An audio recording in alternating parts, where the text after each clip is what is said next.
बिस्मिल्लाहिर्रहमानिर्रहीम। अस्सलाम वालेकुम।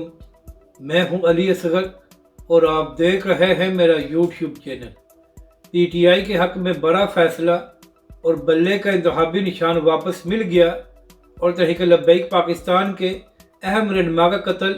इस वीडियो में हम इसी के मुतालिक बात करेंगे। नाज़रीन कराम, इलेक्शन कमीशन ने पीटीआई के इंट्रा पार्टी इंतखाबात को कलअदम करार देकर उनसे बल्ले का इंतखाबी निशान वापस ले लिया था।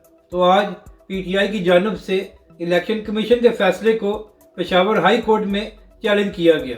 तो नाज़रीन कराम, आज पेशावर हाई कोर्ट ने इस केस की समाअत की और फिर फैसला सुनाते हुए पेशावर हाई कोर्ट ने इलेक्शन कमीशन के फैसले को मुअत्तल कर दिया, जिसकी वजह से पीटीआई को बल्ले का इंतखाबी निशान वापस मिल गया है।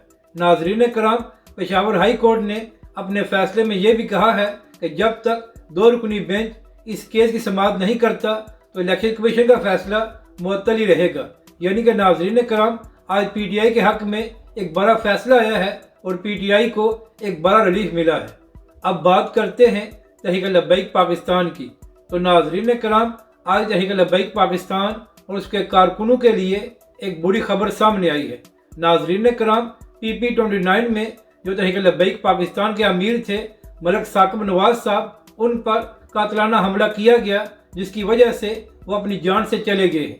तो नाज़रीन कराम, आज के दिन तहरीक लब्बैक पाकिस्तान के एक अहम रहनुमा का कत्ल किया गया है, जिसकी तहरीक लब्बैक पाकिस्तान और हाफिज साद रिजवी ने शदीद मजम्मत की है और हुकूमत और इदारों से मुतालबा किया है कि कातिलों को फौरी तौर पर गिरफ्तार किया जाए। और नाज़रीन कराम, सोशल मीडिया पर भी तहरीक लब्बैक के कारकुनों ने इस कत्ल की मजम्मत की है और हुकूमत से मुतालबा किया है कि कातिलों को गिरफ्तार किया जाए।